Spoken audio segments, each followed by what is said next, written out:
बासा ने जोरदार कड़क आवाज में भरी बारात में विदाई के समय ही फरमान जारी कर दिया था। देखो समधी जी, आपनी जापनी इधर ही कर लो। छोरे का एग्जाम है यूपीएससी का, उसके बाद ही छोरी का गौना रस्म करेंगे। ठकुराइन के आगे बोलने की हिम्मत किसकी थी? वह भी गरीब आदमी था, गांव की छोरी पढ़ी लिखी थी, इसलिए ठकुराइन ब्याह कर ले जा रही थी। बेटा था बेरोजगार, सब भगवान भरोसे था। चैन होता है या नहीं होता है, समधी जी ने हाथ जोड़कर स्वीकार कर लिया।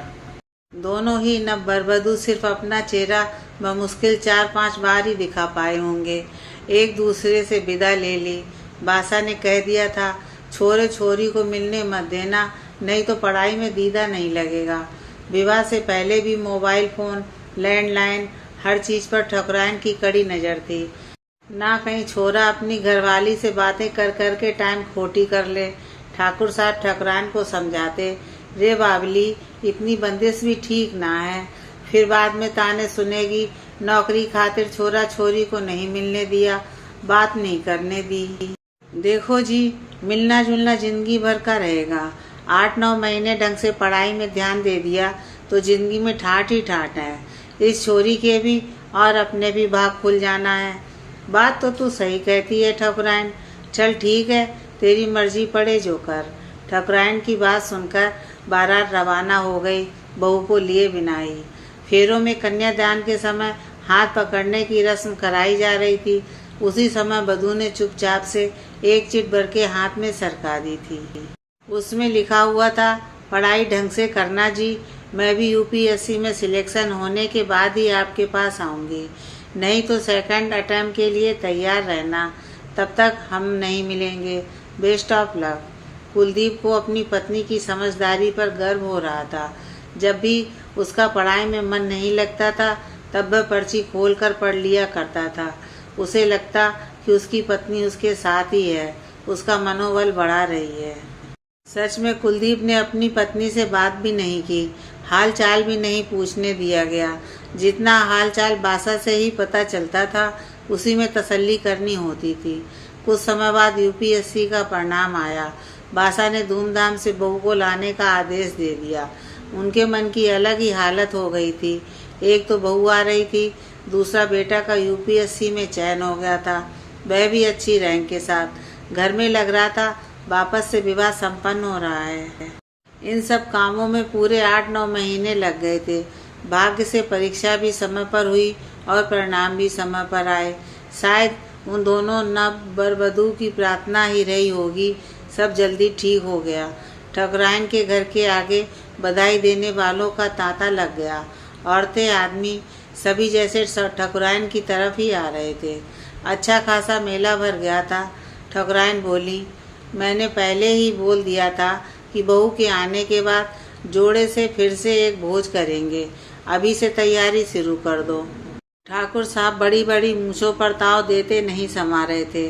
अरे तू तो कलेक्टर की माँ ही है, तू कहेगी वही होगा। तूने छोरे छोरियों को मिलने नहीं दिया, उसी का परिणाम है। आज छोरा यूपीएससी में चयनित हो गया, पूरे गांव का, पूरे कुनबे का नाम ऊंचा किया मेरे छोरे ने। सब तैयारी में लग जाओ। नई बहू के स्वागत में कुलदीप को भी दूल्हा बनाओ। बहुत धूमधाम से ठाकुर साहब ठकुराइन ने रिसेप्शन किया। बहू की मुँह दिखाई में मिलने वालों ने, रिश्तेदारों ने भी उपहारों का मूल्य बढ़ा दिया। सब में खास होने की होड़ मची थी। ये देखकर गांव की औरतें बातें भी बना रही थीं। देखना ना, थोड़े दिनों में घमंड आ जाएगा।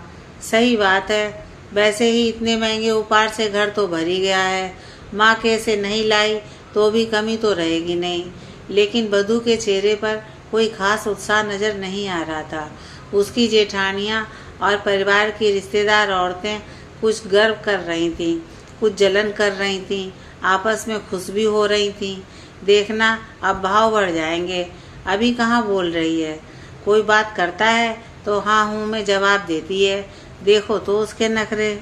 पता नहीं कौन कौन सी नई नई बातें ढूंढ ढूंढ कर निकाली जा रही थी।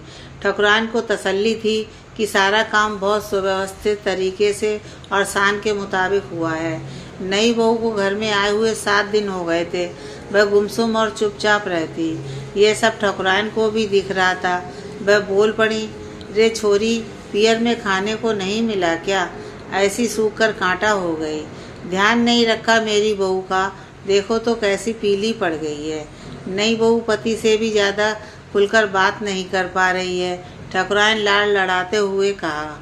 अभी नया नया ब्याह हुआ है, मिलने भी तो नहीं दिया बच्चों को आपस में।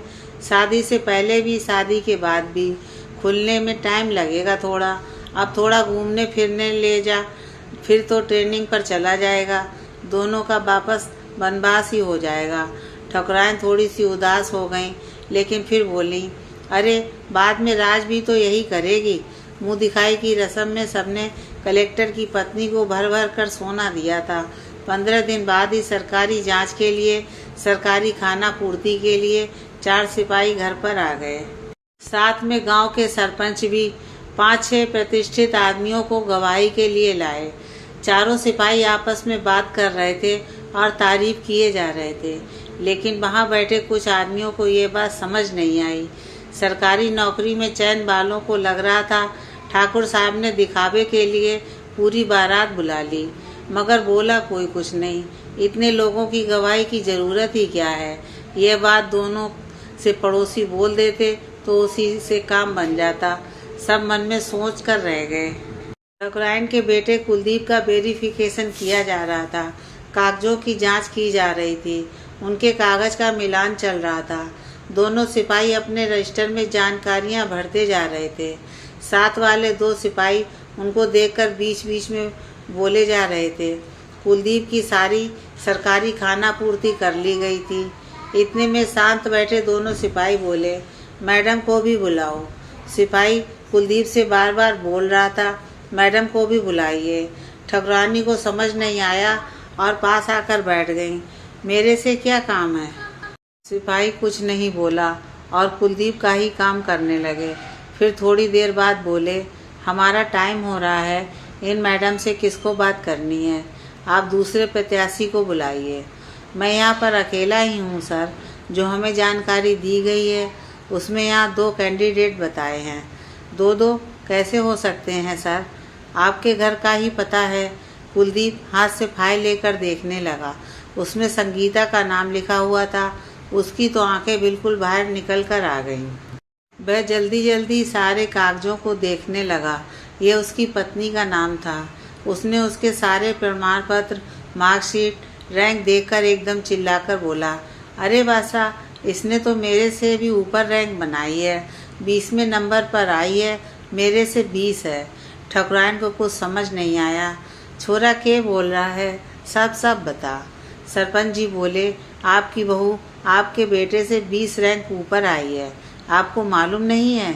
ठकुराइन जो सबको हैरान करती थी हरदम, आज वह हैरानी से सरपंच को देख रही थी। भाई साहब, कैसे हो सकता है? अब ठाकुर साहब अपनी सीट से उठकर कुलदीप के और सिपाहियों के पास बैठ गए। ध्यान से देखने लगे। बेटा, लिखा देखकर बता, ये सिपाही सब ठीक बोल रहे हैं। कुलदीप बोला, हाँ बाबूजी, देखो ये संगीता का फोटो, इसके घर का पता, और ये इसकी मार्कशीट है, और ये इसकी रैंक, इसका रिजल्ट। ठाकुर, ठकुराइन, कुलदीप एक दूसरे को आश्चर्य से देख रहे थे।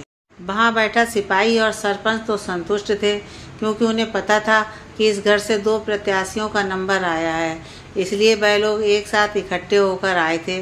सरपंच ने कहा, देखो जी, बहू की गवाही तो मैं ही दूंगा। मेरे गांव की बहू ने मेरा नाम ऊंचा किया है। ठकुराइन देखती रहीं और कुलदीप और ठाकुर साहब खुशी से झूम पड़े। ठकुराइन ने तेज आवाज़ लगाई। संगीता घूंघट में लिपटी हुई कोने में पास आकर खड़ी हो गई। तू कब पढ़ ली? ठाकुर साहब, माता रानी की जय हो गई। तू तो छोरे की नौकरी को कर रही थी ना, अब तो छोरी भी नौकरी वाली हो गई। अरे बजाओ रे बजाओ, आतिशबाजी करो। ठाकुर साहब तो जैसे खुशी के कारण झूम रहे थे।